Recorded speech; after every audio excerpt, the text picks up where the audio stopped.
Ok, doctora.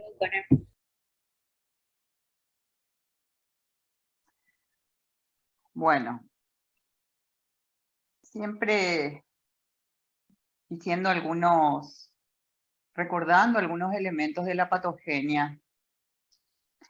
Todos esos cambios que recién hablamos que habían Vuelve a intentarlo en unos segundos.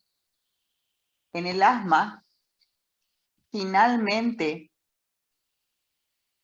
conducen a que se estreche la vía aérea. Una vía aérea respiratoria que tendría que estar así, termina siendo así.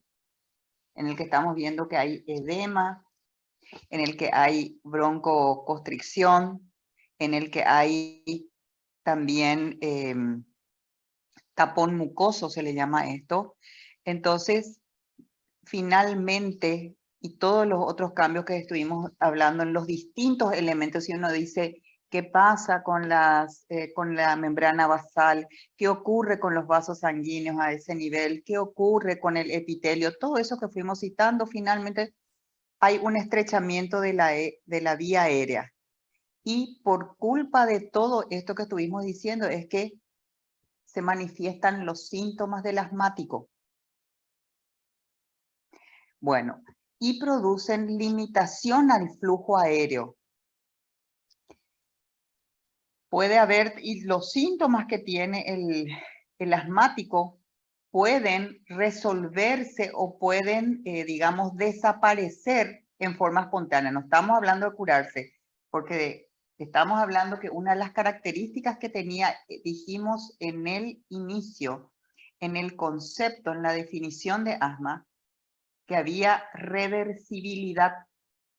¿Y qué quiere decir? Que en un momento dado puede haber todo lo que estuvimos diciendo y después deja de haber esos síntomas que tiene, deja de existir y pueden ser en forma espontánea o en respuesta a la medicación, y a eso se le llama reversibilidad.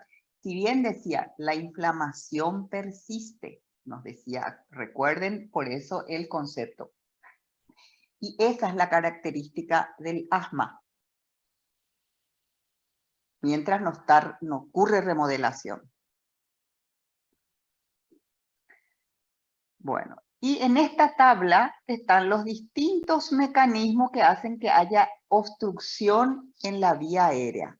Que es lo que dijimos, porque hay contracción del músculo liso bronquial, porque hay edema en la mucosa, porque hay hipersecreción de moco y porque hay cambios estructurales de la vía respiratoria que ahí les detalla. Y por eso entonces hay obstrucción al flujo aéreo. Todo lo que ya hablamos. Nuevamente, recordar que hay agentes desencadenantes que puede hacer que una persona asmática, que en un momento dado está bien, pero en otro momento empieza a tener los síntomas que vamos a hablar clínicamente, y es porque estuvo expuesto a una sustancia que inhaló, que ya nos dijo dentro de la fisiopatología, y nuevamente recordar cuáles son los factores que desencadenan que inhale el asmático y que va a hacer que tenga síntomas o incluso una exacerbación del asma. De toda esta lista que tenemos acá, los episodios más graves generalmente ocurren cuando un asmático tiene infección vírica de la vía respiratoria superior. Fíjense lo que nos dice. De todo esto, entonces, los episodios más graves o que tienen mayor cantidad de síntomas o realmente está haciendo una exacerbación, una agudización de su asma, de esas que tiene que internarse, lo que estuvimos citando, tienen relación con infecciones víricas de la vía respiratoria superior. Y ustedes ya saben lo que son las vías respiratorias o vías aéreas superiores. Y sobre todo, ¿a qué virus? Acá estamos. Rinovirus, virus sincitial respiratorio. La otra causa de episodios graves es por exposición alergénica. Y ya vimos cuáles son también los alergenos. ¿Qué otras situaciones? Fíjense que yo les dije, es muy instructivo esta tabla, es muy instructiva, pero no está completa. Fíjense que ahora nos va a decir algunos otros factores que no están citados acá. Entonces, es muy importante y muchas veces porque está hecho así justamente para, es una manera de obligarle a una persona a que lea también, no solamente se fije en las figuras, sino que complemente. Entonces, ahí sabe que hizo la lectura también y complementó con lo que dice acá. ¿Y qué nos dice acá? Que también pueden producir exacerbaciones. Ya sabemos, los AINES, los antiinflamatorios no esteroideos. Por eso, ojo, un paciente que les entra, que está muy sintomático con el asma o que está en crisis asmática, pregunten si no está consumiendo AINES. El ejercicio también. Hay pacientes que el ejercicio, y no se refiere solamente a hacer ejercicio quiere decir porque camina, porque está haciendo algo que habitualmente no hace, le despierta. De hecho, hay pacientes asmáticos que solamente presentan asma con ejercicio. No tienen ningún otro factor desencadenante, pero exactamente dice, empiezo a hacer la gimnasia en el colegio, por ejemplo, o empiezo a hacer una caminata, ahí empiezo a tener los síntomas. Entonces, ese es su factor desencadenante. El aire frío también. Personas que, por ejemplo, por estar en aire acondicionado o se van, por ejemplo, en Paraguay no tienen problemas, pero se van a países fríos y ahí hacen sus exacerbaciones o agudizaciones asmáticas. Y también ciertos irritantes específicos. Siempre acordarse lo que les había dicho, por ejemplo, lo que tiene que ver con los cosméticos, que en Paraguay vemos mucho. Las personas que, por ejemplo, dicen, uno les tiene que preguntar, si vos tocas la lavandina o estás cerca de la lavandina, y dicen, sí, no tolero los detergentes, las lavandinas, no es por el hecho de tocar, inhalar. Acuérdense que decía, la inhalación. O perfumes, hay gente que con oler el perfume desencadena su sintomatología. Entonces, eso también tenemos que aprender a preguntar. Los olores, gente que dice, no tolero el olor, por ejemplo, cuando se hacen los... no me viene esto, pero que preguntamos también, cuando se van a hacer las permanentes en el pelo, por el amoníaco, ¿verdad? Te dicen, no puedo utilizar acetona porque huelo y ya me falta aire o me empieza a chillar el pecho. Entonces, todo eso ingresa de estos irritantes inespecíficos. Bueno, la intensidad de la respuesta se relaciona con inflamación subyacente. ¿Qué quiere decir? Cuanto más intenso es la sintomatología o más intensa es la exacerbación, o les dije, acá no uso la palabra crisis, pero le estoy haciendo la correlación, es porque dice, se relaciona con la inflamación subyacente. Cuanto más inflamado, es más sintomático. La otra característica, dijimos que hay hiperrespuesta bronquial, que de eso ya hablamos. La otra característica del asma es que es variable y no olviden, porque eso le diferencia al EPOC, porque en el EPOC también hay una obstrucción al flujo aéreo. Pero ¿cuál era la característica? Es una obstrucción al flujo aéreo fijo. Por eso se le hacía un broncodilatador y sigue la obstrucción. En cambio acá es variable, entonces es una característica importante del asma que nos tiene que ayudar para el diagnóstico. ¿Por qué nosotros tenemos que estudiar tanto ciertas características, verdad? Para poder conocer la patología y conocer cuanto más características tengamos, nos va a facilitar su diagnóstico. Bueno, entonces decimos que la variabilidad es otra característica importante. ¿Y qué quiere decir realmente variable? La variabilidad en el asma viene definida como la variación o fluctuación de los síntomas y de la función pulmonar en el tiempo. ¿Qué quiere decir? Puede que esta mañana el asmático haya estado, dice, sí, me chillaba el pecho, me sentía muy cansada, no podía, tenía dificultad para respirar. ¿Y ahora cómo estás? No sé, en este horario. Y ahora estoy bien, ya no tengo nada de eso. En el EPOC, a la mañana estaba así, a la tarde sigue así, a la noche sigue así. Lo que puedo hacer es empeorar, pero mejorar no. Va a tener su base. En cambio, en el asmático sí, varía. En un mismo día puede variar o puede variar con los cambios fisiológicos circadianos. A la mañana está de una manera, a la noche está de otra, a la tarde de otra. Pero esa es una característica, varía la sintomatología y la función pulmonar, ¿verdad? Pero eso es un poco más difícil porque uno le está diciendo, bueno, hace en la mañana una espirometría, a la tarde una espirometría, y uno ve a la espirometría cuando estuvo muy sintomático, había una gran obstrucción, en cambio, está menos obstruido, incluso se normalizó a la siesta, a la tarde. A eso se refiere la variabilidad. ¿Hay algún asmático entre ustedes?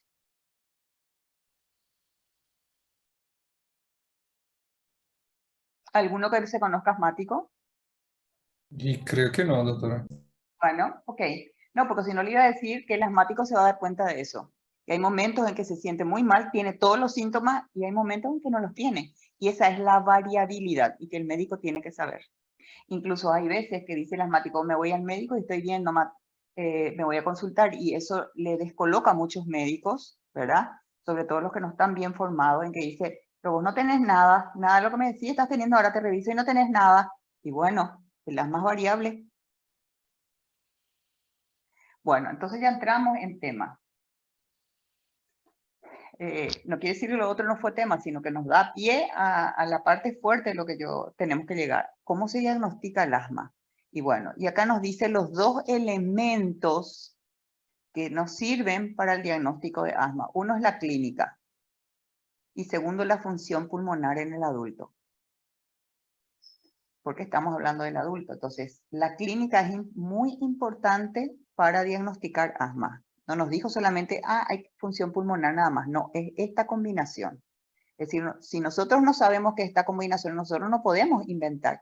Ya nos están facilitando cómo tenemos que diagnosticar. Bueno, entonces la pregunta es, ¿qué de la clínica a mí me va a orientar al diagnóstico del asma? Y nos dice, el diagnóstico de asma se debe considerar ante los siguientes signos y síntomas de sospecha. Si el paciente tiene estos síntomas, nos tiene que hacer sospechar. No vamos a dar diagnóstico de certeza, pero nos tiene que hacer, sí, sospecho que es esto. El paciente que se queja de chillido de pecho o sibilancias. Es raro que un paciente nos diga tengo sibilancias, porque eso es un lenguaje técnico. Nos va a decir tengo chillido de pecho o nos va a decir en guaraní tengo pecho xia. Y nosotros sabemos, traducimos es sibilancias, y más todavía si ponemos el estetoscopio, ¿verdad? Ahí se ocultan las sibilancias. Es lo más característico, pero no es lo único. ¿Qué otro síntoma o puede ser signo también, el paciente, podemos ver en el paciente que tenga disnea o dificultad respiratoria? Es de lo otro que puede tener el paciente. Tos, y generalmente es una tos seca o si es húmeda, pero es escasamente productiva. Tos, empieza a tener como tos y no para de toser. Y la otra es sensación de opresión torácica, que le aprieta el pecho, siente como un peso. Y incluso es una opresión torácica que le angustia. Entonces, estos 4, que pueden ser síntomas o signos, varios de ellos, se les llama síntomas guía. ¿Por qué? Porque guían, orientan a pensar en asma. Hay que tenerlos en cuenta. Y la otra característica, acordarse de estos síntomas guías de asma, que son variables en el tiempo. Es decir, a la mañana o ayer o antes de ayer pudieron tener todos o 3, incluso pudieron tener mucha intensidad. Y sí, ahora tengo, pero es menos. Es esa variabilidad que tiene, vuelvo a repetir, en tiempo y en intensidad. Varían constantemente. El predominio, atiendan bien, no dice que en el resto de del día no hay. Generalmente estos síntomas predominan de noche o a la madrugada. El asmático, entonces, sus síntomas generalmente aumentan de noche o madrugada. Y sus desencadenantes, que ya vimos la lista, pero pueden ser. Entonces, ¿qué quiere decir? Vamos a fijar, vamos a preguntarle, ¿vos tuviste infectado? ¿Tuviste alguna infección? Pero sabemos las infecciones víricas. Alergenos, humo de tabaco, ejercicio, emociones también. Ahí nos está agregando otro desencadenante que no estaba en la tabla, las emociones. El hecho de ponerse muy nerviosa, el hecho de mucha tristeza. Y fíjense que nervios pueden traer incluso ira cuando decimos, sí, estuve muy nerviosa. Y ese que está con estas emociones muy intensas pueden desencadenar entonces los síntomas del asma o empeorarlos. Ok, siempre hablando entonces de la clínica, ¿qué es lo que estamos hablando? El diagnóstico y cómo la clínica nos orienta y nos está diciendo claramente las características de estos síntomas guía. Entonces tenemos acá las preguntas claves que le tenemos que cuando sospechamos asma.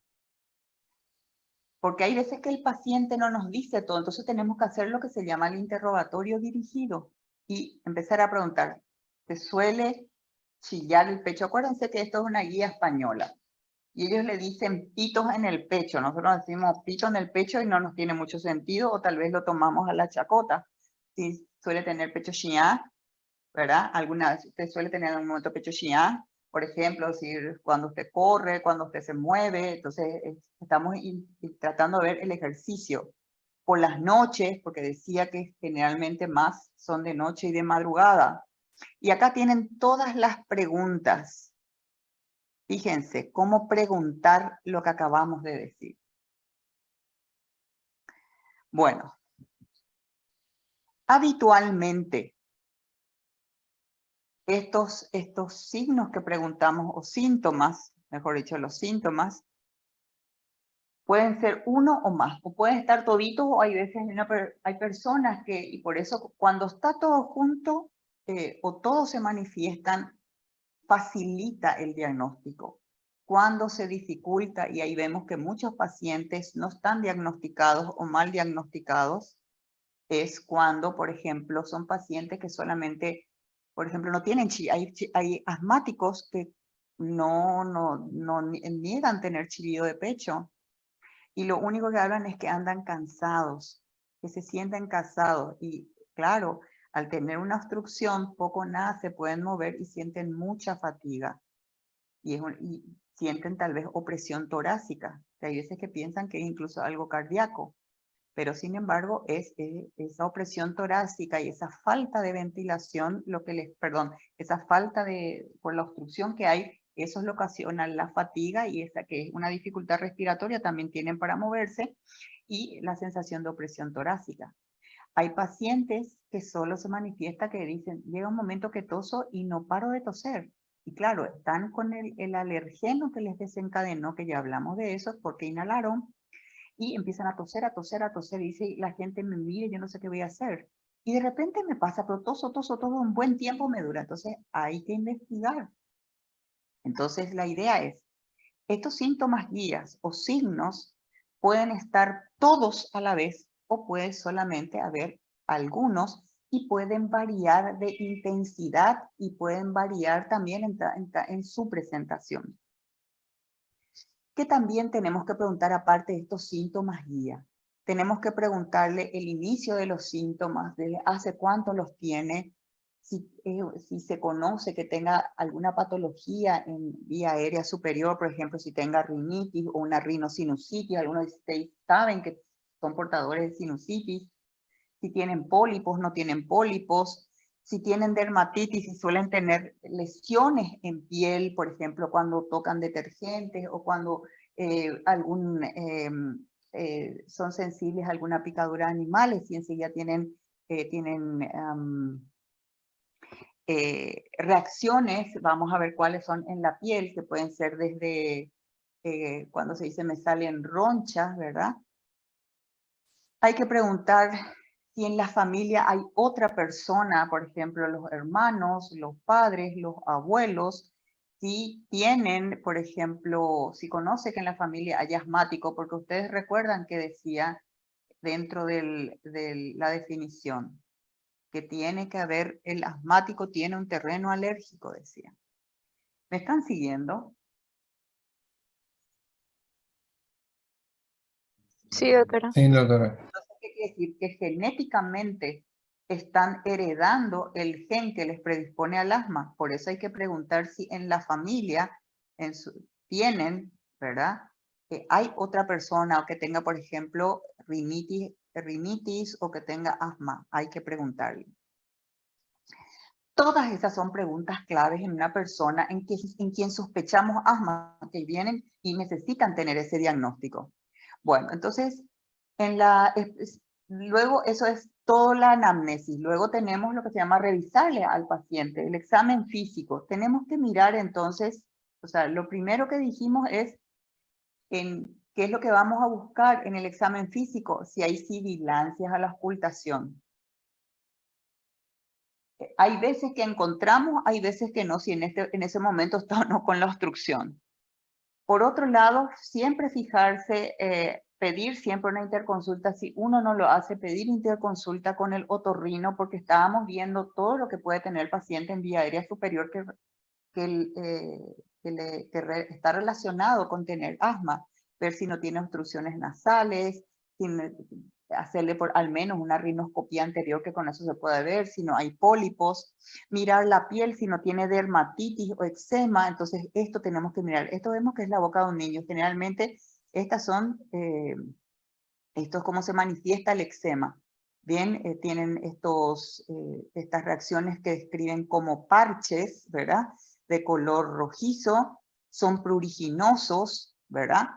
Y esto es eczema atópico. Entonces nos dice, estos pacientes que también tienen estas reacciones a nivel piel, así como vemos vía aérea superior, nos orientan a pensar que puede tener asma.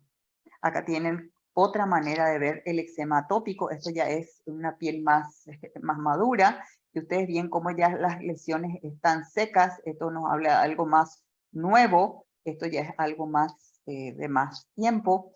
Otra manera de ver las lesiones en piel, para que vayan reconociendo cuando hay una dermatitis atópica en la cara, todo este tipo de lesiones. Entonces hay que buscar eso en el paciente. ¿Me están siguiendo? Sí, doctora. Bueno, y acá viene otra axioma muy importante. Podemos examinarle al paciente, podemos encontrar y buscar lo que estuvimos diciendo, pero podemos buscar y no encontrar nada también. No tiene nada en la exploración física del paciente. Y esto es muy importante. Una exploración física normal no descarta el diagnóstico de asma. En el momento que ustedes están revisando y uno le puede decir, no te encuentro nada. Claro, en ese momento no te encuentro nada, pero para mí, médico, no va a descartar la exploración física normal el diagnóstico de asma. Bueno, si estamos sospechando asma por la clínica, por todo lo que estuvimos analizando, por la clínica, por lo que se le preguntó, por los antecedentes familiares, antecedentes patológicos personales. Si nosotros a medida que nos vas contando decimos, sí, sigo sospechando asma, todavía no puedo dar diagnóstico de certeza, pero mis sospechas continúan. Y entonces, ¿qué nos recomienda la ciencia médica? Ante la sospecha de asma, realice un diagnóstico diferencial con otras enfermedades. Claro, tengo que decir, bueno, no me voy a quedar solamente con todo esto que estoy viendo, no puedo pensar y no pueden ser otras patologías. Eso es lo que me está diciendo. Che, controle que, mire que el asma puede ser similar a otras patologías. Todavía no se hizo ningún estudio, metodología diagnóstica. Todo es examen, la parte interrogatorio de examen físico. Entonces, estamos obligados también a ver otras patologías que son similares. Entonces, y sobre todo, ¿con cuál en primer lugar? No único, con el EPOC. Entonces, el primer diagnóstico diferencial del asma es el EPOC. Y así, cuando estuvimos hablando de EPOC, dijimos que el primer diagnóstico diferencial del EPOC es asma, porque los dos son obstrucción al flujo aéreo. La diferencia es que uno es fijo y el otro es variable. Bueno, esta tablita ustedes tienen, fíjense, cuáles son las diferencias que hay entre asma y EPOC. Entonces, en cuanto a la edad de inicio, el antecedente de tabaquismo casi siempre hay en EPOC. En asma puede que fume, puede que no una persona. Bueno, y acá tienen las otras, generalmente edad de inicio. El asma a cualquier edad se presenta. El EPOC, por lo general, después de los 40 años. Tienen antecedente de tabaquismo casi siempre en el EPOC. Atopía, que estuvimos viendo.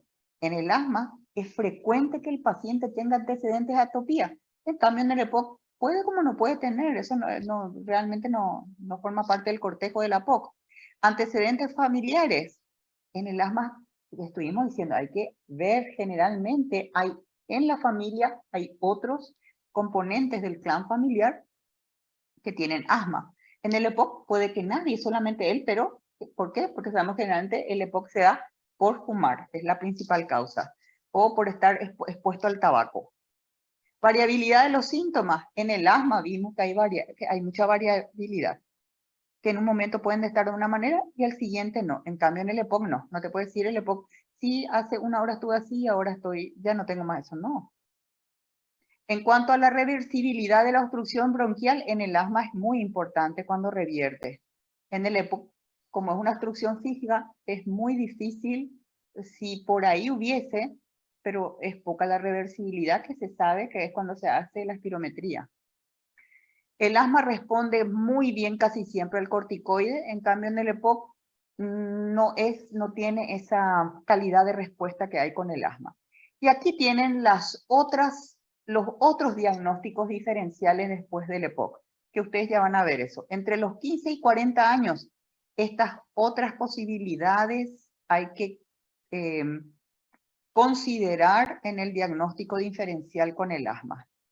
Y en los mayores de 40 años, acá tienen otros diagnósticos diferenciales. Y les va a decir cuáles son los síntomas característicos de esas otras patologías que no van a ver en el asma. ¿Comprendieron eso? Sí, doctora. Sí, doctora. Bueno, ok. Como estamos en el diagnóstico, ya estuvimos viendo de clínica qué nos va a orientar y qué es todo el trabajo para diferenciar en la parte clínica. Ahora tenemos que llegar a hacer la función pulmonar. O sea, si nosotros no hacemos la parte pulmonar, no estamos cerrando todo lo que tenemos que hacer. Lo otro siempre nos va a hacer sospechar. Pero para llegar al diagnóstico certeza tenemos que cumplir con este segundo criterio. Entonces, el diagnóstico de asma se establece. Ahí ya nos dice, el otro, la clínica se sospecha. Y yo diagnostico, establezco que esto es asma cuando en un paciente con síntomas de sospecha de la enfermedad, que es lo que acabamos de hacer, se le practica una prueba de función pulmonar. De las pruebas de función pulmonar, de preferencia la espirometría, en primer lugar es la prueba mandatoria. ¿Y por qué no se dice la única? Porque hay pacientes que por algún motivo no se pueden hacer espirometría, pero esta es de preferencia, siempre la espirometría tenemos que pedir. Y es la que nos va a demostrar de forma objetiva una alteración que sea compatible con asma. Entonces acá ya tenemos el diagnóstico de sospecha y el diagnóstico ya de certeza, o establecer el diagnóstico es la suma de ambas cosas, porque nos dice bien, el diagnóstico de asma se establece cuando en un paciente con síntomas de sospecha, es decir, que le hicimos la clínica, le adosamos la función pulmonar, en este caso la espirometría compatible. Y es lo que nos dice esto. A los síntomas que nos hace sospechar asma, hay que realizarle una espirometría con prueba de broncodilatadora. Acá está, entonces, cómo se hace el diagnóstico.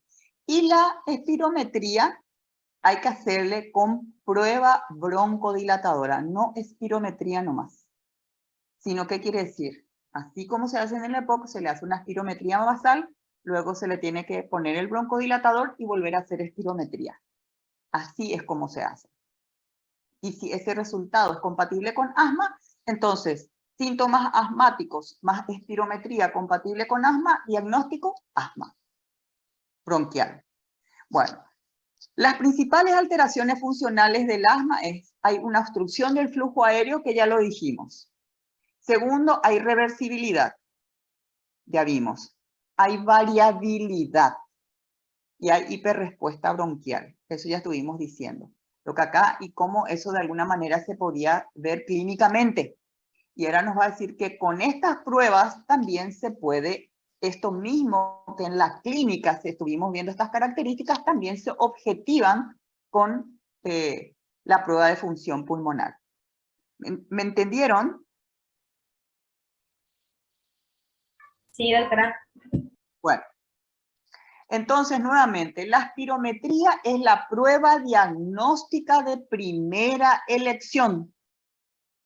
Si tengo 2 o 3 pruebas que puedo hacer, primera elección, primero le voy a elegir a la espirometría. Eso es lo que me está diciendo.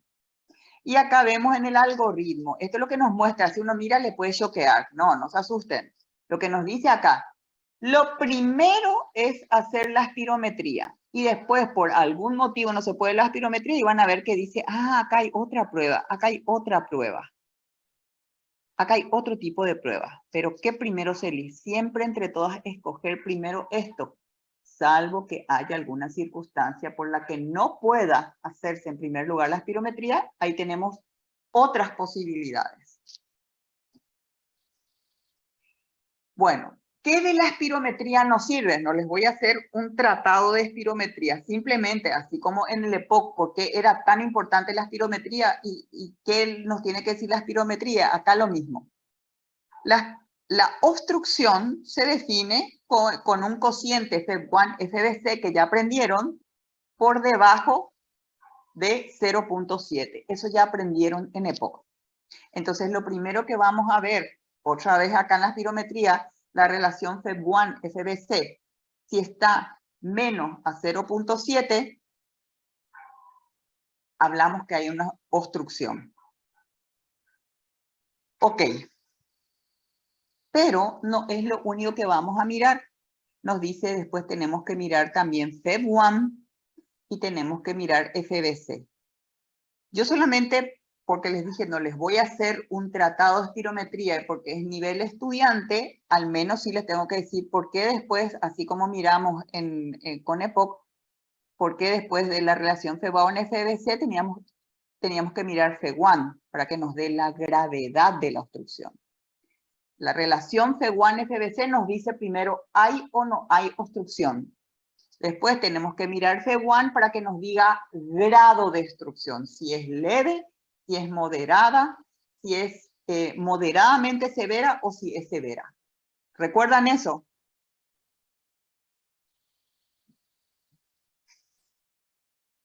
Sí, doctora.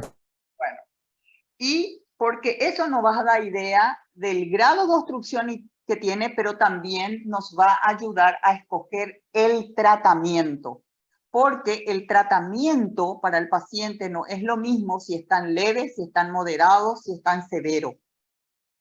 Por eso es importante saber la gravedad de la obstrucción que tiene el paciente, en este caso con asma.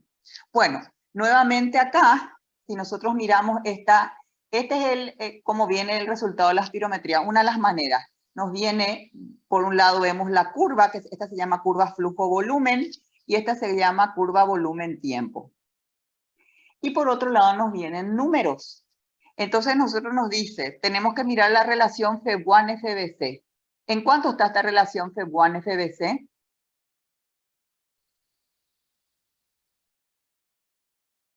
¿Cuánto dice acá? 63.9. ¿Hay o no hay obstrucción acá?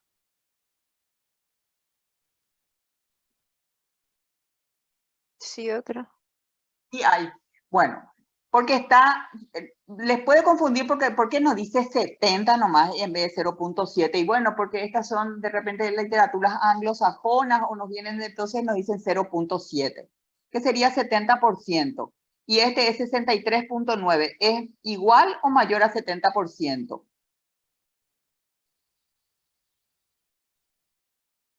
Menor. 63.9 menor. Entonces, por lo tanto, ¿hay o no hay obstrucción? Sí, hay otra.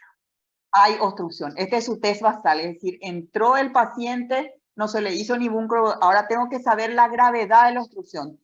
¿Qué voy a mirarme para saber la gravedad? ¿Cuál de estas variables voy a mirar para saber la gravedad de la obstrucción?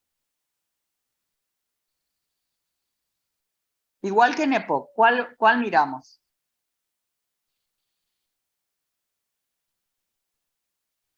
FEB1, FEB1, FEB sub 1. Y nos dice que está en 59%. Entonces tenemos que usar nuestra tablita. Nos dice que lo que está mayor a 70% sería leve. ¿Qué grado de obstrucción tiene si es 59%? ¿Dónde está? Exacto. Fíjense, no es ni leve ni es moderado. Es moderado ya tirando a severo. Acá está. Entonces yo digo, sí, tiene una obstrucción y es moderada a severo. No, es muy chistoso. Bueno, ese es su test basal. Ahora le voy a someter a la prueba postbroncodilatadora porque tenemos que ver si es reversible o no. Porque nos dijo, una de las características, ya nos decía en la definición, es que los síntomas son reversibles en forma espontánea o con medicación. Y nosotros le vamos a hacer la medicación. Ya se objetivó, ya no es nomás, me parece que no puedo respirar bien. Porque hay pacientes que incluso se acostumbraron y no les llama la atención los síntomas, se le hace la espirometría y se ve una obstrucción. Y el paciente dice, pero yo me siento bien.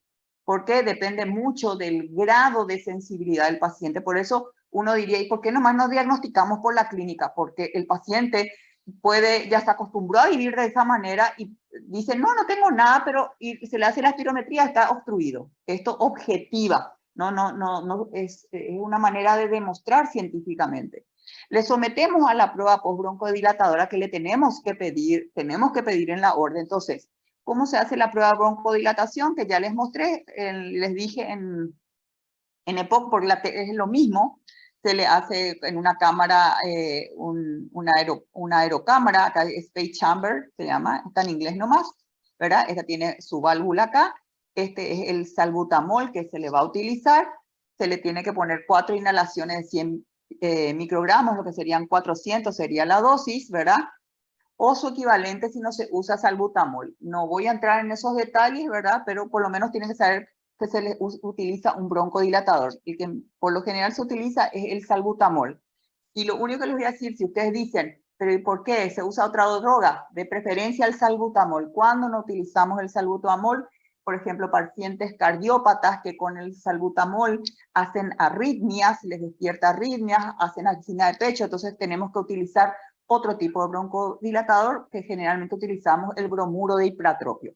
Hasta allí para no entrar a niveles, digamos ya, pero tienen que saber al menos, ¿verdad? Entonces son preguntas que incluso si el médico que le envía a hacer la espirometría al paciente no sabe, en los que hacen espirometría sí van a preguntar. Bueno, entonces se le hace sus 400 microgramos, perdón, que ya le estoy diciendo la dosis de broncodilatador. Se deja que 15 minutos el paciente haga efecto de esa droga y luego se le somete a una nueva espirometría para hacer entonces la espirometría con prueba por broncodilatadora.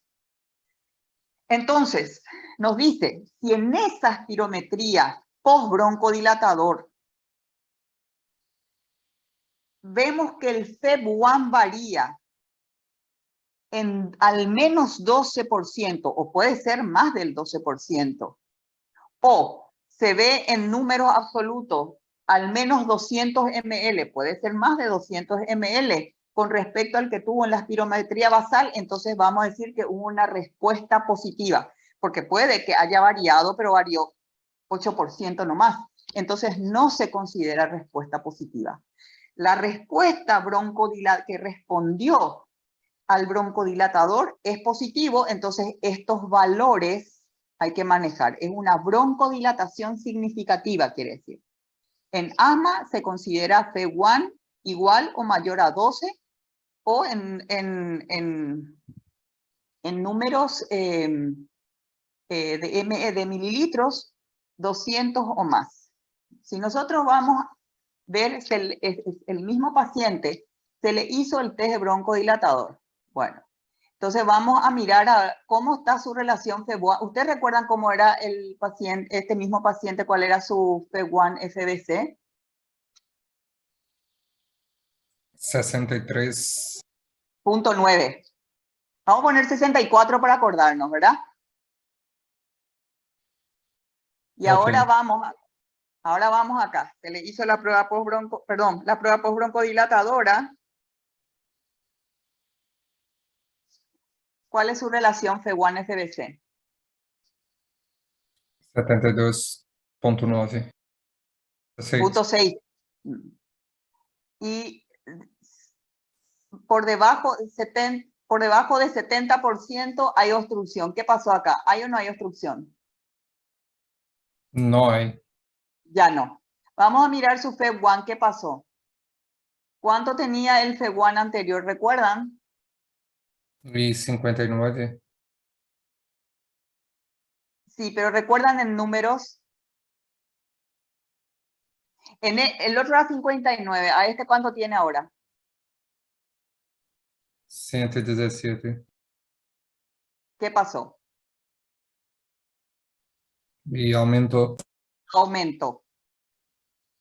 Y si nosotros calculamos entre 59 y 117, superó el porcentaje, es mayor a 12. El cambio. Bueno, es significativo la respuesta broncodilatadora, es significativa.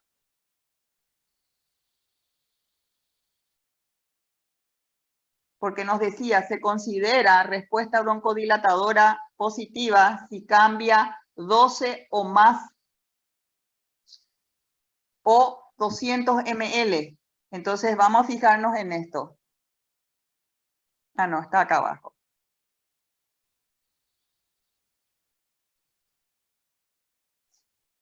De 59 fue a 117. ¿Hay más de 12% de cambio? Sí, ahí, Sí, doctora. doctora. Sí, doctora. Y vamos a ver 200, si hay unos 200 ml. Acá 1,63. Bueno, el 1 vamos a sacar 630 ml. Y acá 910. ¿Cuánto hubo de cambio en ml? De 630. Casi 300. Y bueno, y decía que al menos 200 o más. ¿Hay respuesta significativa en el test de broncodilatación en números? Sí, hay. Sí, doctora. Sí, entonces, ¿es compatible con asma?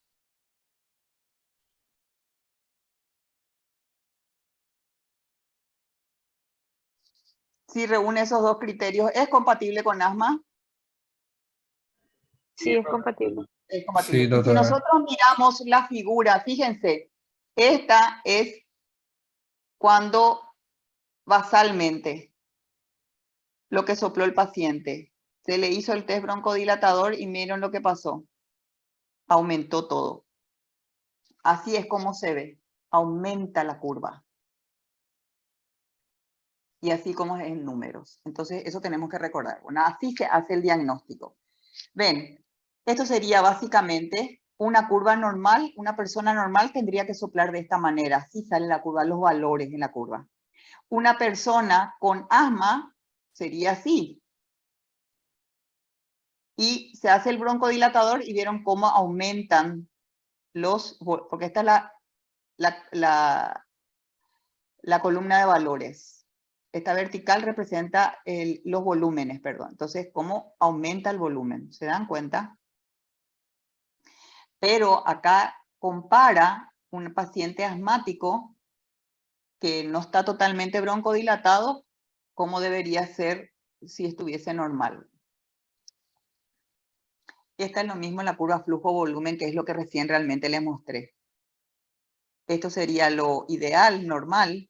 Esta es la curva basal.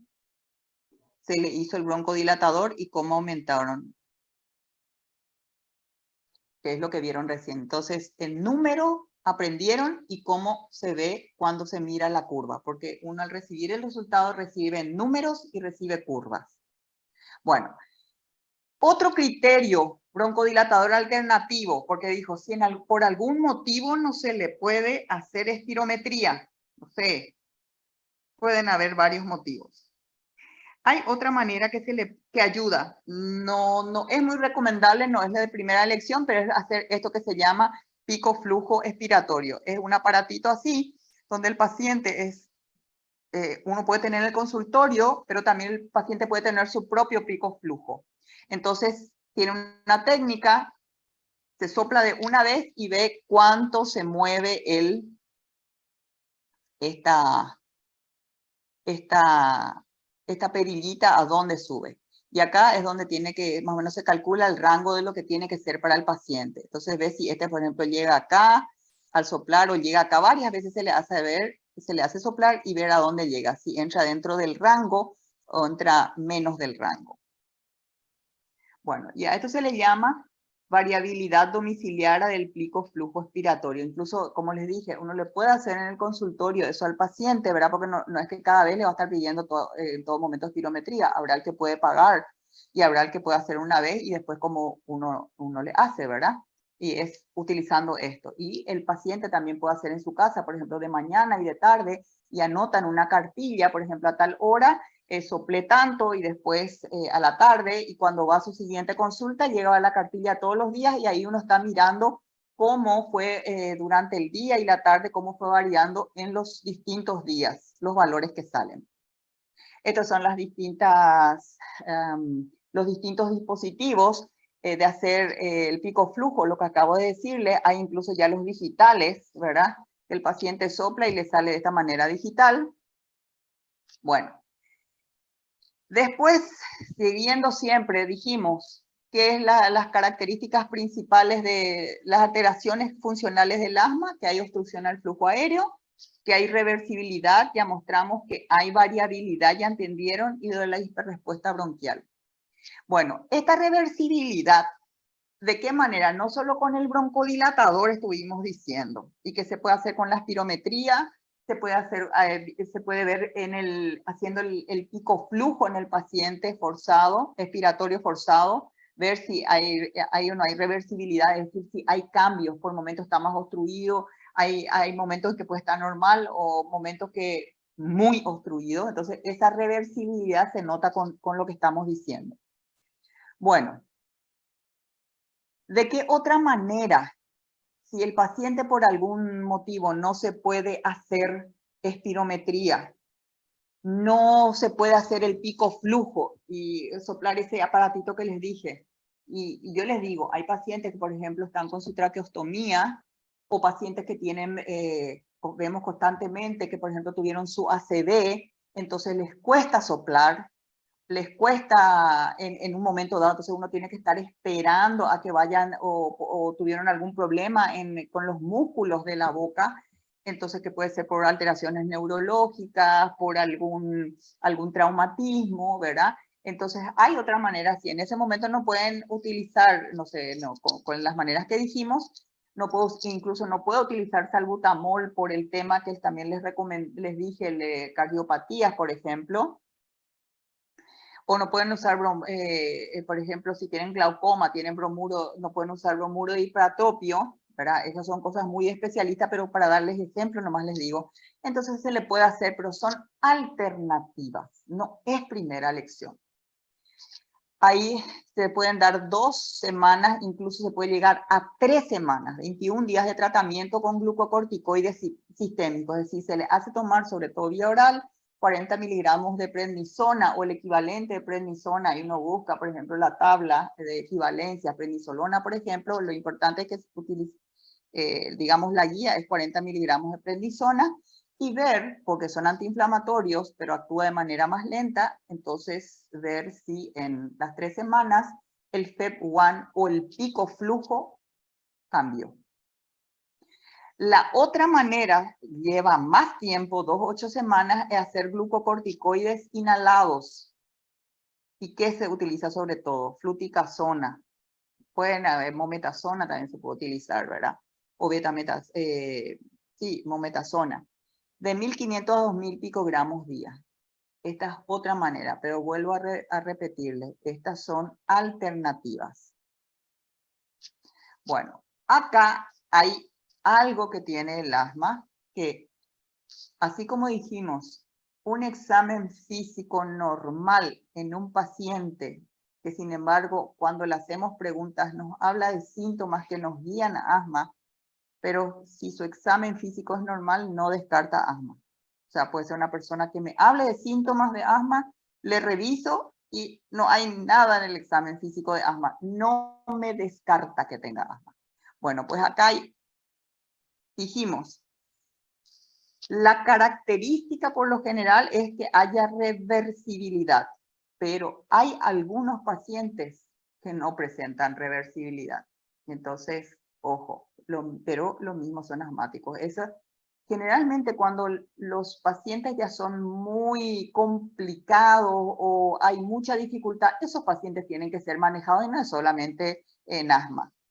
Cuando algo es muy complejo, tiene que estar con el especialista porque el especialista es el que se formó para este tipo de complejidades, digamos, se formó. Entonces, esos ya no tienen que estar nomás con el clínico o cualquier otra persona que quiera tratarle, otro médico. Eso, los casos complejos hay que darles al especialista y les vuelvo a repetir, ¿verdad? Eso es para cualquier área de la medicina. Cuando en el pico flujo expiratorio que estuvimos diciendo, ¿cómo se demuestra reversibilidad? Cuando hay un PEF que varió, o sea, un pico, PEF quiere decir pico expiratorio forzado, pico flujo expiratorio forzado igual o mayor a 20%. Eso resulta diagnóstico de asma. ¿Y cómo uno sabe? Acá hay una fórmula que eso se hace. Se ve el FES1 postbroncoidal, acá tienen la fórmula. Y eso generalmente se hace hace el médico. Después, con el tiempo, si el paciente es entendido, hay veces que aprenden a hacer solo utilizando esta fórmula. El resultado es el que finalmente esto es lo que ustedes tienen que manejar. Y saben que se hace una formulita. Bueno. Lo que es muy de especialidad paso, les muestro otras pruebas que se utilizan para que sepan que estén actualizados. Ahí ahora se utiliza también la fracción exhalada de óxido nítrico y se hace con este aparatito de esta manera, ¿verdad? Acá les muestro otro más compacto es esto, pero sirven para lo mismo. Es una medida no invasiva, pero realmente lo que mide más la inflamación bronquial. Se utiliza poco, pero se utiliza. Está iniciando este uso en Paraguay. Hay algunos que también le envían al alergista para ver si tienen, es alérgico el paciente, para así ver si tiene sobre todo, esto sirve cuando el asma es alérgica, porque no todas las asmas son alérgicas. Y bueno, y le va a estudiar sobre todo cuando vemos en este tipo de pacientes, que nos dice, con ciertos alimentos le despierta los síntomas, o cuando come huevo, o dice que con el ácido acetil salicílico, ¿verdad? Con ciertos medicamentos, cuando están en la industria trabajando, por ejemplo, en aserraderos, en panaderías. Entonces a esos hay que también enviarles al alergista porque hace pruebas de alergia. Y, a ver, acá creo que tengo, esta es una de las pruebas, se llama prick test. Entonces, acá están viendo. Sí, doctora, estamos viendo. Entonces, estas pruebas se les hace, por ejemplo, uno ponen acá, ¿saben? Ponen esto es de cucaracha, 2 es huevo, 3 es tomate, 4 y les va diciendo, ellos saben todo que es. Acá tienen todos los alergenos. Y después se ve si hay reacción. Por ejemplo, pusieron acá, negativo. Acá alergeno le pusieron aguacate y tuvo esta pequeña reacción. Este es más chiquitito, el tomate. Acá el cambur. Acá le pusieron kiwi, bien chiquitito. Miren al látex. Miren. Esto es lo que quiere decir. Esto es lo más grande que llegó y esto es lo más mínimo. Entonces están viendo acá las distintas reacciones. Y el problema es que esto es si usaron, te dicen 5 cosas, pero no utilizaron todas las cosas. Entonces lo único que uno puede saber si tuvo este tipo de reacciones, pues bueno, soy alérgico al látex. Pero si y solamente lo que se le estudió es lo que se le puso. No, generalmente no te ponen a todo. Bueno, una vez que uno da el diagnóstico de asma, uno tiene que hablar la gravedad del asma. Porque es importante, dijimos, no solamente si tenés asma, sino tenemos que decir la gravedad. ¿Por qué? Porque el tratamiento se basa en la gravedad, así como en el EPOC. Entonces, ¿cuáles son las categorías de gravedad en el asma? Asma intermitente es aquella que un paciente que, por ejemplo, un día está bien, a la noche ahí tiene sus crisis, pues al otro día ya está bien, se normalizó todo. Entonces, en forma intermitente está luego el persistente. Pero el persistente, es decir, todos los días está con su obstrucción, pero varía, puede ser leve, moderada y grave. Entonces, estas son las categorías de clasificación de la gravedad del asma. Bueno, a ver. Yo no, esperen, acá me quiero decir, no. Entonces más adelante tengo lo que me falta decirles. Y fíjense, un asma intermitente,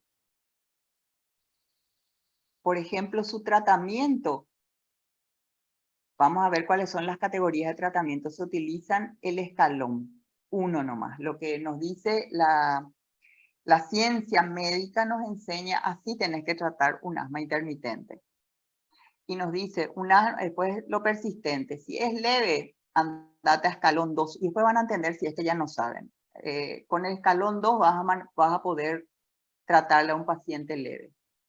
Un paciente que tiene una intermitente moderada y su tratamiento va a estar entre escalón 3 o 4. Probablemente le haces escalón 3 y mejora, pero no del todo, podés irte a escalón 4. O sea, entre 3 y 4 manejas un asma persistente moderada. Si es un asma persistente grave, el tratamiento varía entre escalón 5 y escalón 6. ¿Comprendieron entonces por qué es importante no solamente decir es asma, sino la gravedad del asma? Porque el tratamiento que se le va a dar, que es escalonado, que quiere decir que hay algo más básico, después se le agrega más cosas, más cosas, más cosas, se le va dando el escalón que se le va a dar de tratamiento, va a depender de la gravedad de asma. ¿Comprendieron eso? Sí, doctora. Porque el problema va a estar, si mi paciente es un asma persistente moderado y yo le estoy tratando apenas con escalón 1, me voy a quedar corto. Me voy a quedar corto. O si a un paciente que es leve le trato como si fuese grave, le estoy dando más de lo que tiene que recibir, le estoy exponiendo a que tenga muchas reacciones colaterales y aparte de eso, si tiene otros factores, otras patologías de base, sobre todo cardiológicas, hipertensos, ¿verdad? Cardiovasculares, le esté más expuesto a tener reacciones por la medicación. Y así como vemos que el asma es variable, también la gravedad. Un paciente, vemos que puede ser que con su tratamiento, que recibió tratamiento persistente leve, recibió 2 semanas, 3 semanas, un mes, y después mejoró y se convirtió en un intermitente.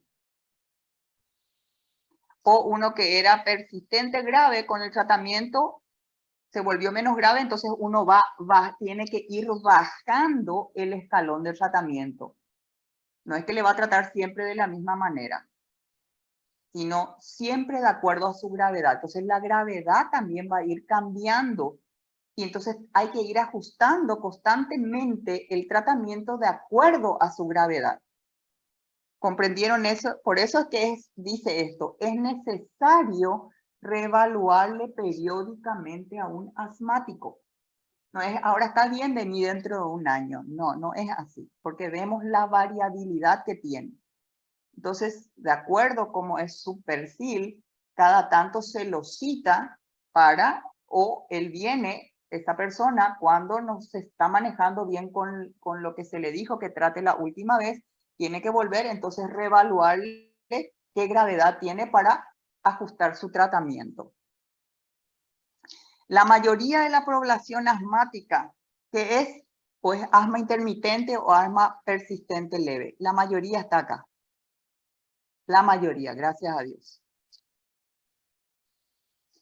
Bueno, del control de asma, nosotros tenemos que saber, una vez que le damos otra vez el tratamiento según la gravedad, es ver otra vez si con ese tratamiento su asma se está controlando bien o parcialmente controlada. Cuando te dice, sí, mejoro, pero no estoy todavía bien, no estoy como estaba. O realmente está mal controlada. O sea, me diste este tratamiento, doctora, y estoy igual o estoy peor. Entonces, tenemos otra vez una herramienta que nos ayuda. Dijimos la espirometría, dijimos todo lo otro que estuvimos citando que nos ayuda. Uno que es para el diagnóstico, pero acá también nos dice cómo podemos ir evaluando. Y hay también acá una tablita que nosotros manejamos, porque cuesta acordarse de todos, pero sí uno saca, ¿verdad? Ahora venía mi tablita. Y con esta tablita voy a ver, ¿está bien controlada, parcialmente controlada o mal controlada? Haciendo estas preguntas al paciente. ¿Están viendo? Y acá poniendo lo que tenemos de su función pulmonar. O tenemos su espirometría, y hay veces que lo que tenemos nos trae su PEF.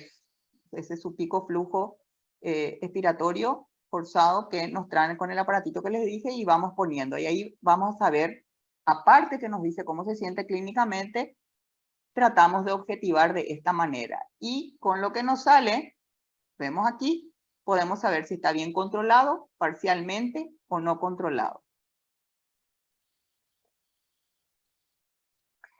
Este control, una vez que el paciente ya tiene su diagnóstico de asma, ya es asma, y cada vez que se va a la consulta para su evaluación, hay que en cada visita médica reevaluarle, porque es variable el asma. Entonces, a ver, ¿en qué nivel estás ahora? ¿Cómo estás?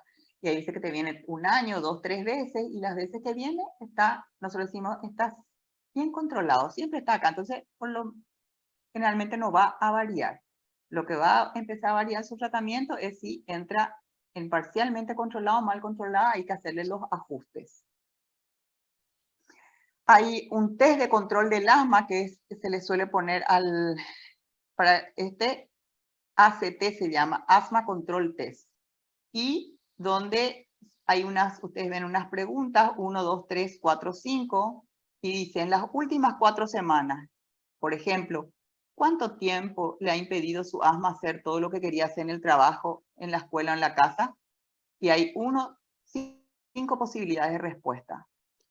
¿Y qué significa 1? ¿Qué significa 2? Y ahí uno pone el puntaje de acuerdo a dónde cae su respuesta. Si me dice nunca, pongo 5. O él pone, ya antes de entrar a la consulta ya llenó esto.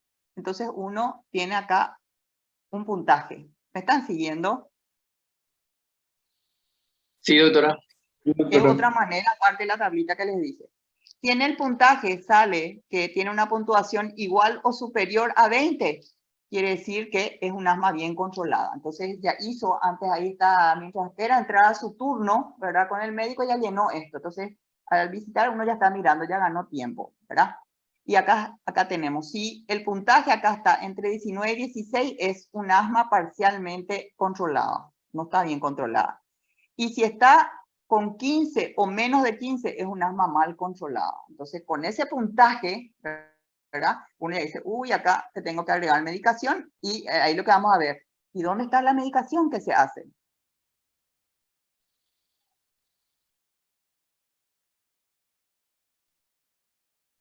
Esto les voy a decir que tienen que mirar cuáles son los principales riesgos, antes de pasar a la medicación, cuáles son los principales riesgos para un asmático, para que sufra exacerbaciones.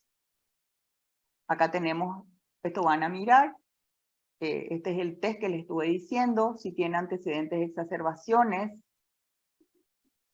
no utilización de esteroide inhalado, si tiene uso excesivo de medicación de rescate, y qué se considera uso excesivo de medicación de rescate, y vamos a ver qué es eso. Y acá tienen, si por ejemplo está expuesto a humo de tabaco, alérgenos, polución, por eso le decimos, por ejemplo, y en base a todo este conocimiento es que uno le dice al paciente, por ejemplo, cuando hay jóvenes, incluso hay atletas asmáticos, y por qué creen incluso de élite, deportistas de élite que sin embargo incluso ganan medallas y son asmáticos, porque quiere decir, es para felicitarle a su médico y a él, porque al médico porque le dio en la tecla, exactamente le hizo lo que le tuvo que hacer, le indicó y el paciente cumplió. Entonces les digo que ahí ustedes no se imaginan nadadores de acá que son medalla de oro que son asmáticos. Y así les puedo decir también en el mundo, ¿verdad? Entonces, es recurriendo, fíjense, a todas estas herramientas que nos da la medicina y se hace en serio medicina. Bueno, el tratamiento del asma ya de alguna manera dijimos por qué el tratamiento no es para curar. Porque ustedes van a escuchar personas que dicen que le van a curar del asma. Bueno, ya saben lo que dice la ciencia. Pero, ¿por qué se hace el tratamiento? Ya dijimos, acá está todo por qué.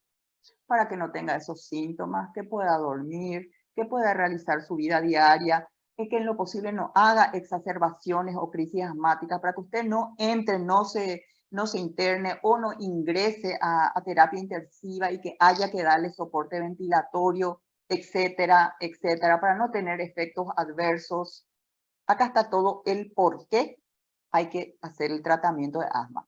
Ya dije en el transcurso de esta exposición y acá lo tienen resumido. Bueno, lo que nos dice esto, hay que tratar farmacológicamente, hay que dar medicación. Y nos dice bien acá, ya que el asma es reversible constantemente, un día está más o menos controlado o una temporada, ¿verdad? En un mismo día puede variar, entonces, ¿qué es lo que nos dice? El tratamiento se le va a dar de acuerdo al grado a la gravedad que tenga, pero una vez que está bien el paciente en ese grado, hay que ir disminuyendo, bajando de escalón otra vez. No es que se va a quedar siempre con esa medicación. Y dice esto acá, si el asma ha estado controlada durante al menos 3 meses, porque la pregunta es, entonces, ¿y hasta cuándo le mantengo en esa medicación? Si al menos durante el 3 meses ha estado controlada, el tratamiento de mantenimiento puede reducirse, y fíjense que dice paulatinamente, no es, bueno, ahora te saco y ya te quedas sin nada. Reducción paulatina. Entonces, todo esto hay que saber para hacerlo. Esto es medicina en serio. Con el fin de determinar las necesidades terapéuticas mínimas para mantener el control. Bueno, eso es lo que este cuadrito quiere decir en pocas palabras. Bueno, ¿cuál es el tratamiento farmacológico? Ya estamos terminando. El tratamiento, los fármacos que se utilizan para el asma son de control o mantenimiento o de alivio o lo que se llama rescate. Esos son los dos tipos de medicación farmacológica. ¿Cuáles son los medicamentos de control o mantenimiento? Acá tienen la lista. ¿Y qué características tienen? ¿Por qué se llaman de control o mantenimiento? Porque esos medicamentos que acá tienen la lista, se les debe dar al paciente de forma continua por periodos prolongados. 2 meses, 4 meses, 5 meses. Acá está. Esta es la lista de los que se utilizan de control o mantenimiento. Glucocorticoides, que pueden ser inhalados con el dispositivo inhalador o pueden ser sistémicos, tomando vía oral en comprimidos. Otros son los antagonistas de los receptores de leucotrienos, que son sus siglas. Los otros son los LABA, que yo les dije, son los beta-adrenérgicos de larga duración. Les dije que está en inglés. Esto es lo que ya les había dicho en EPOC, long-acting. El tiotropio, los anticuerpos monoclonales. Acá tienen la lista de anticuerpos monoclonales. Y las cromonas y teofilina. Esto es lo que se conoce como medicamentos de control o mantenimiento. Esta, por ejemplo, teofilina, yo les digo que de residente aprendí mucho a utilizar y se llamaba de acción sostenida y le dábamos a los pacientes. Pero desde hace aproximadamente 10 años, como que cayeron en desuso porque dicen, se encontraron medicamentos que tienen mayor eficacia. Entonces, algo que me tuve que aprender muchísimo, después tuve que desaprender y aprender a utilizar otras drogas, que es lo que ocurre continuamente en medicina si uno está actualizado, ¿verdad? El problema es cuando uno no lo está. Después están los medicamentos de rescate, que son los medicamentos de alivio o de rescate, que son diferentes a los de mantenimiento que se utilizan por periodos largos. Son esos medicamentos que se utilizan a demanda, de forma rápida. Un paciente asmático que en un momento se siente mal, entonces tiene que hacerse esto para mejorar en ese instante.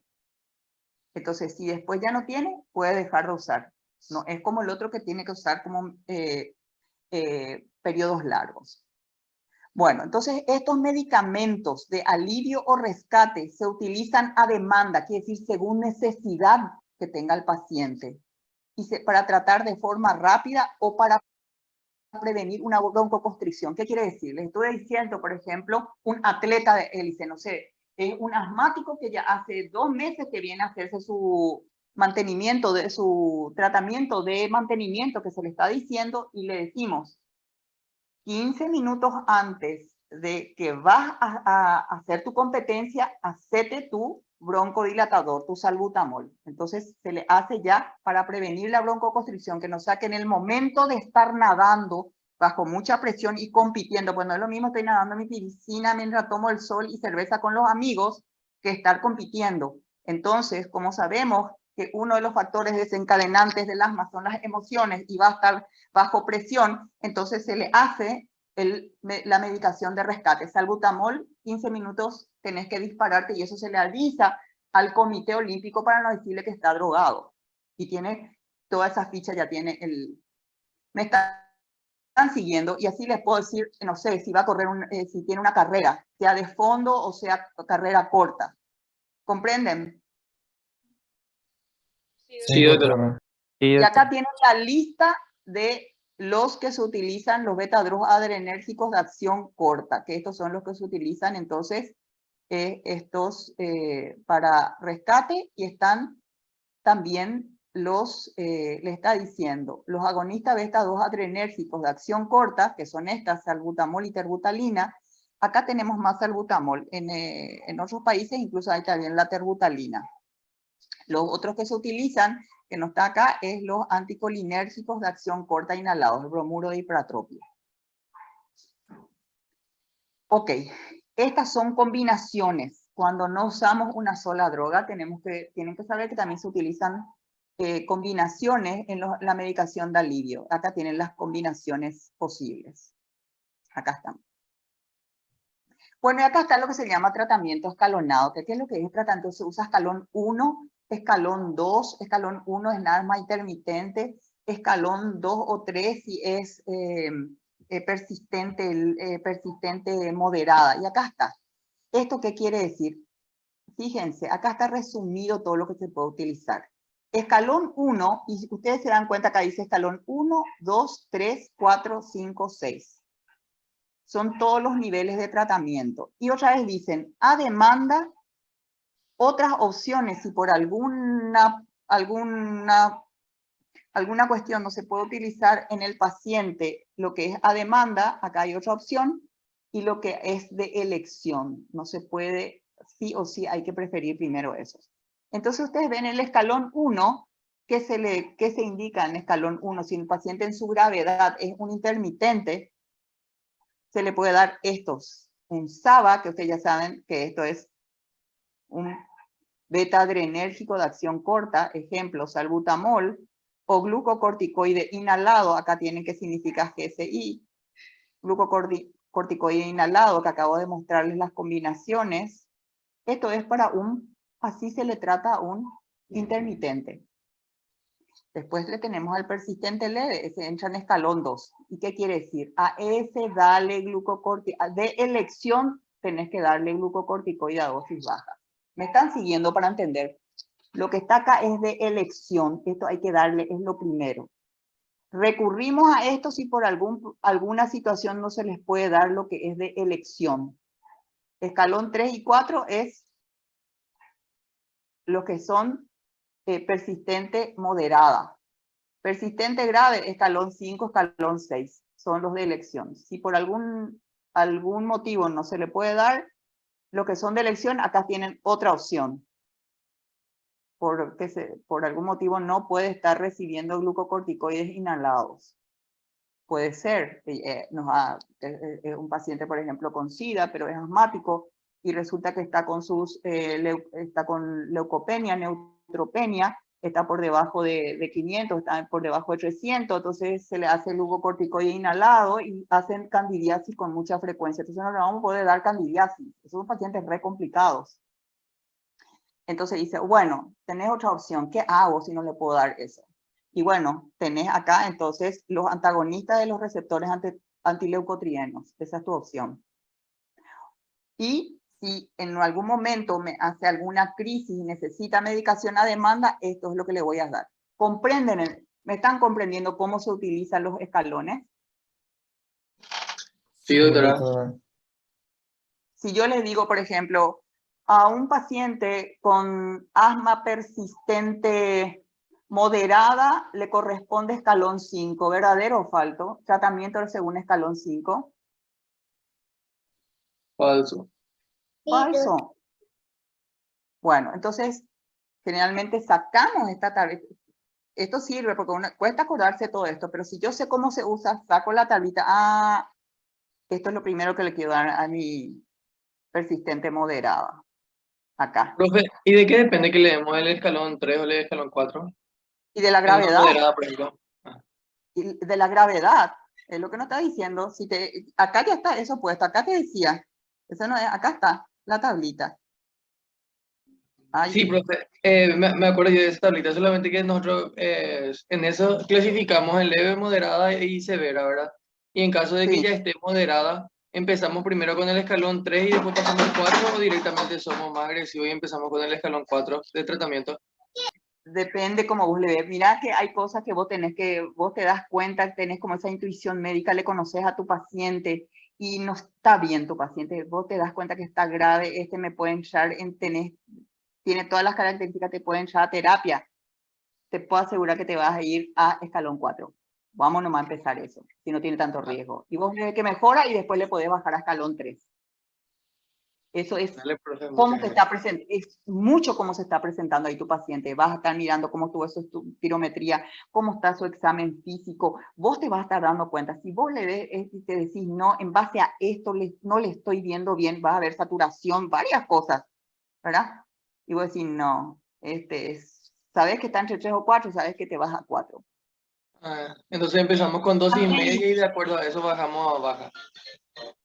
Y por eso digo, depende, pero sí tenés que saber, esto sí te tiene que quedar, mira, y de ahí ya va a ser, ay, ¿dónde está? Mucho antes estaba ese profe, al comienzo. Acá. Vos primero, gravedad, y ya sabes, si está intermitente, escalón 1, no tenés opción, escalón 1. Escalón 2, generalmente tampoco hay mucho, la moderada y grave son el tema. Moderada te dice o 3 o 4, y eso va a depender de lo que te estuve diciendo, pero te da esa opción. Y grave estás acá. Si vos ya le ves muy mal, es grave. Le pones el estetoscopio, por ejemplo, en no vas a ocultar, te digo bien, sibilancia, ¿sabes qué tiene? Silencio ocultatorio. Le pones no escucha nada, ¿sabes qué quiere decir? no está ventilando, no hay flujo. Ese es un paciente, ¿sabes qué? Muerte inminente. Y hemos visto gente que le pone, ay, no tiene ninguna sibilancia, no, no pasa nada. El problema es tener ya un silencio auscultatorio y se muere el paciente. Ese es el problema. Entonces, entonces acá te da la opción, pero ¿y qué quiere decir? Va a depender de vos, doctor, dependiendo de lo que estás viendo en tu paciente, entre esto y esto. Vos vas a decidir si le vas a dar escalón 5 o escalón 6. Bueno, vamos, porque hay que terminar, ya estamos por... No olviden que este tratamiento, el paciente, y nuevamente, pacientes complicados, mándenle al especialista y eso es para lo que fuere. No sean todólogos, se van a equivocar. No conviene equivocarnos, son vidas.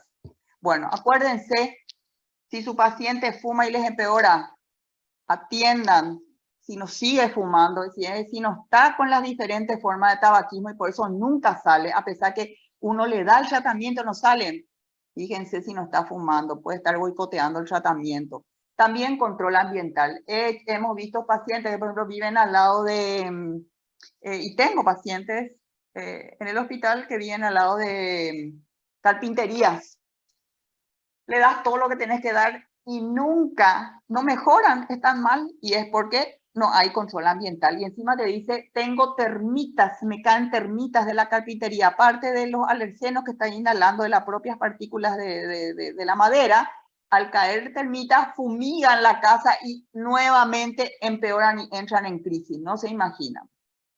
Bueno, inmunoterapia. De esto yo les cito porque dice la bibliografía, pero un neumólogo no les va a hablar de inmunoterapia porque nosotros no hacemos. Generalmente cuando es asma alérgica, solo alérgica, no les digo los otros tipos de asma, se van a los alergistas. Y de ahí van a escuchar que de repente dicen, hago mi inmunoterapia y van a escuchar lo que le dicen los pacientes. Entonces, esto dice la literatura. Siempre háganle a su paciente vacuna antigripal. O sea, al asmático ofrezca, pregúntenle como ustedes ya saben, que los mayores desencadenantes de las exacerbaciones son los cuadros virales, decía, vía aérea superior. Entonces, ofrezcan la vacuna antigripal y antineumocócica, generalmente los que son graves y los mayores de 65 años. Bueno, y con eso hemos terminado la clase. Yo les voy a enviar esta guía, ¿verdad? Donde figura todo lo que les dije y mucho más. Pero ustedes ya saben, al menos en esta clase, yo les hablé de lo que ustedes tienen que saber para el contenido de la materia, lo que pide el programa de la facultad de ustedes.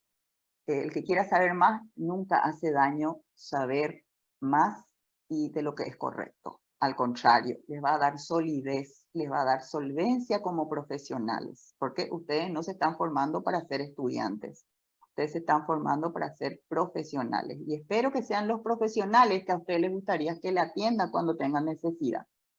Bueno, ok. El siguiente punto es lista.